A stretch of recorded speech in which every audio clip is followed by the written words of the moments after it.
simply, Governor Jindal and the legislators got it wrong. Hi, I'm Steve Monahan. I'm President of the Louisiana Federation of Teachers. And I'm sure everyone's aware that on April 8th, the Louisiana legislature goes into session. Already there's been 900 bills filed. Now, 900 bills have been filed in the context of one big issue that the session has to deal with, and that's the Louisiana budget. So what can get lost in all of this process is the fact that while billions of dollars have to be decided upon on what's going to be cut, what's going to be funded, the issues from the 2012 session are going to be front and center also. And I'm hoping every educator knows what I'm talking about when I speak of the issues of the 2012 session. The Louisiana Federation of Teachers has spent the last almost year in court following the 2012 session dealing with Acts 1 and Acts 2. To make it very simple, Acts 1, as you probably know, refers to the so-called tenure law. But as educators, we know there's a lot more than the tenure, the issue of tenure contained within that particular act. Act 2 refers to the voucher law. Once again, many more components in that act. The good news is that, as you also probably know, that we have been successful in both acts in regard to the litigation. Act 1 was declared unconstitutional in its entirety. That encompasses the tenure piece and the tying of your compensation to the evaluation process, mainly the testing issue. Also the issue of how we RIF and whether your experience counts or doesn't count, your service to your school district, in regard to the possibility that there will be a reduction in force. That was ruled completely unconstitutional, as I said, and the state has appealed all the way to the Supreme Court, and we're waiting for our hearing date. Act 2 was found unconstitutional on the district court level in regard to using the MFP dollars, minimum foundation program dollars, to fund private and parochial education. It was found unconstitutional, and the state did appeal. About 10 days ago, we had oral arguments before the Louisiana Supreme Court.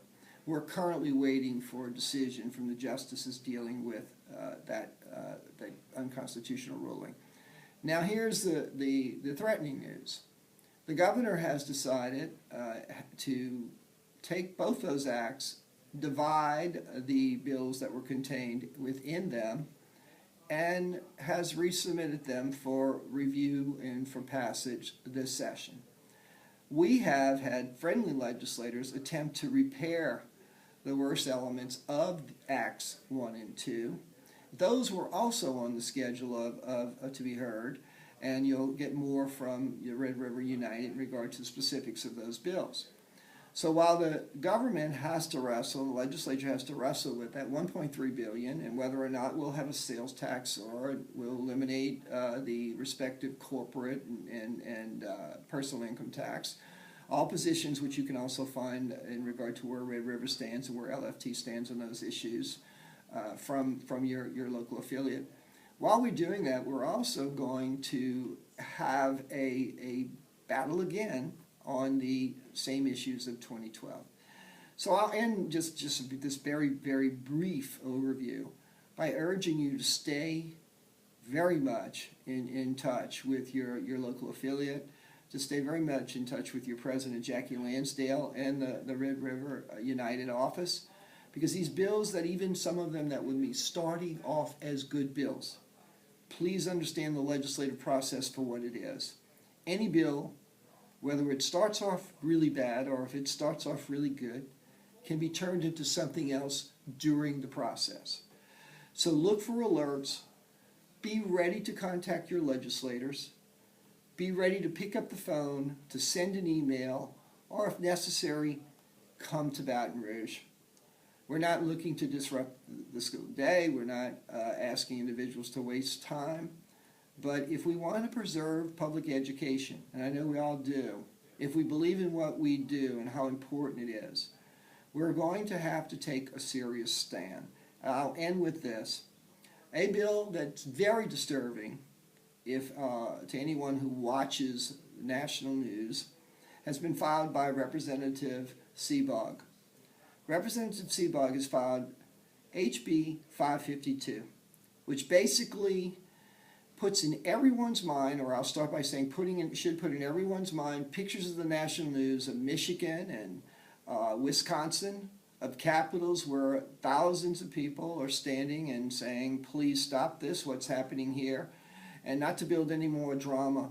What Seabog's bill, Representative Seabog's bill, intends to do is eliminate your right, if you choose, to have payroll deduct for your dues to your organization.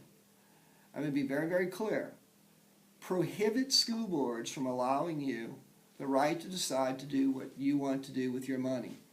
Now, I take it as a very offensive act. It's unnecessary. It will divide our communities when we don't need to be further divided, and waste valuable legislative time. So please get involved, stay in touch, and I promise you we will do everything in our power to represent you to the very, very best of our abilities and give you everything that you deserve. Thank you. Right. If there was ever a time to put aside whatever your reservations are, be brave now. Be brave.